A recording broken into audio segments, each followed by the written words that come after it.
Hello बच्चों, आज हम शुरू करेंगे कक्षा 6 का चैप्टर जिसका नाम है विद्युत तथा परिपथ। यह चैप्टर तुम्हारे टर्म फर्स्ट में आएगा, इसलिए इस चैप्टर को ध्यान से देखिए। इससे पहले हमने भोजन के घटक पहला चैप्टर शुरू किया था, उसको एक बार देख लेना, वो भी टर्म फर्स्ट में आएगा।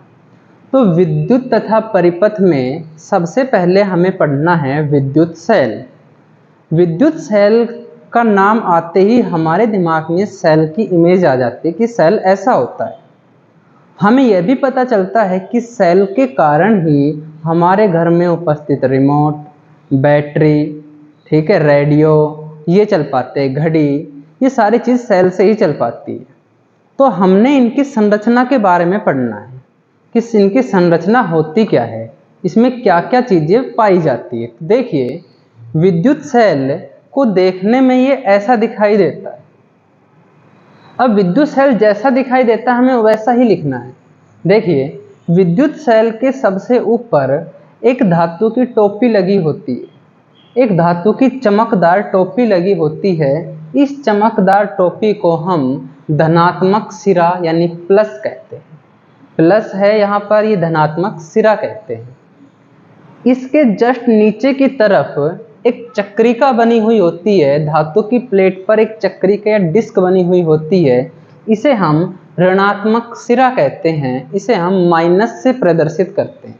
ये ऋणात्मक सिरा, ये धनात्मक सिरा।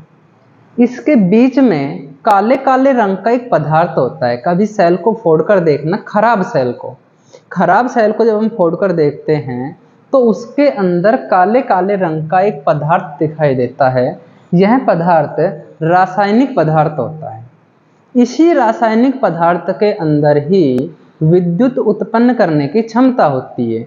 इसी रासायनिक पदार्थ के कारण ही हमारे रिमोट चलते हैं, हमारा रिमोट काम करता है।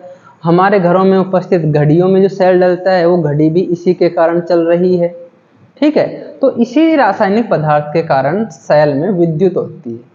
जब सेल काम नहीं कर रहा है, इसका मतलब इसमें उपस्थित रासायनिक पदार्थ में जो विद्युत थी उस विद्युत का हमने उपयोग कर लिया। अब उसके अंदर इतनी क्षमता नहीं है कि वो विद्युत उत्पन्न कर सके। अब हम एक नया सेल लेकर आते हैं जिसके अंदर जो रासायनिक पदार्थ भरा हुआ है उसमें विद्युत उत्पन्न करने की क्षमता है। तो सेल के बारे में हम इतना ज्ञात करेंगे कि विद्युत सेल में एक सिरा होता है जिसमें ऊपर की ओर एक टोपी लगी होती है जो कि धनात्मक सिरा कहलाता है। नीचे की तरफ एक धातु की प्लेट पर एक चक्रिका बनी होती है जो ऋणात्मक सिरा कहलाता है। विद्युत सेल के अंदर रासायनिक पदार्थ भरा हुआ होता है और ये धनात्मक और ऋणात्मक सिरा, इन दोनों को ही हम टर्मिनल कहते हैं। इन दोनों को ही हम टर्मिनल कहते हैं। तो सेल के दो टर्मिनल होते हैं, एक प्लस टर्मिनल, एक माइनस टर्मिनल, एक धनात्मक टर्मिनल, एक ऋणात्मक टर्मिनल। विद्युत सेल के बाद में हम देखते हैं विद्युत बल्ब।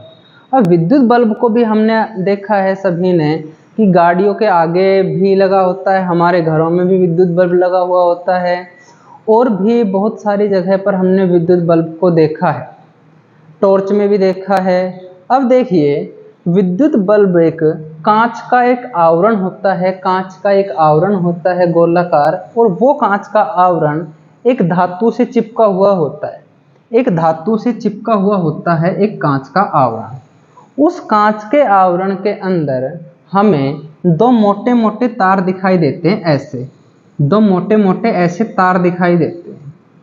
ये तार, एक तार इसके इस सिरे से जुड़ा हुआ होता है जबकि एक तार बिल्कुल सीधे लास्ट में आकर चिपका हुआ होता है।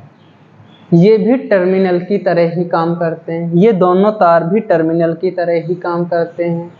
इन दोनों तार से एक पतला सा तार जुड़ा हुआ होता है जिसे हम तंतु कहते हैं, जिसे हम तंतु कहते हैं। जब हम इसे किसी विद्युत बल्ब से जोड़ते हैं तो इन टर्मिनल के माध्यम से इसमें विद्युत जाती है और विद्युत के कारण ही ये तंतु प्रकाशमान होता है, प्रदीप्त होता है या लाइट ऑन होती है। यह हमें प्रकाश देता है, ये जलता है।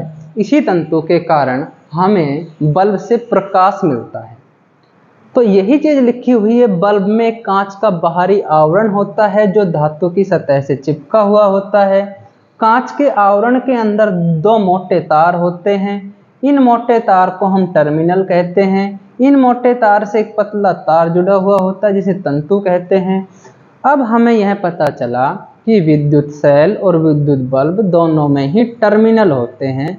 जब इन टर्मिनल को जोड़ा जाता है तो एक विद्युत परिपथ बनता है जिससे वह युक्ति चलने लगती है, वह युक्ति ऑन हो जाती है। तो इसके बाद में हम विद्युत परिपथ पढ़ेंगे। विद्युत सेल और विद्युत बल्ब के बाद में हम विद्युत परिपथ पढ़ेंगे। फिलहाल बेटा इसको नोट कीजिए।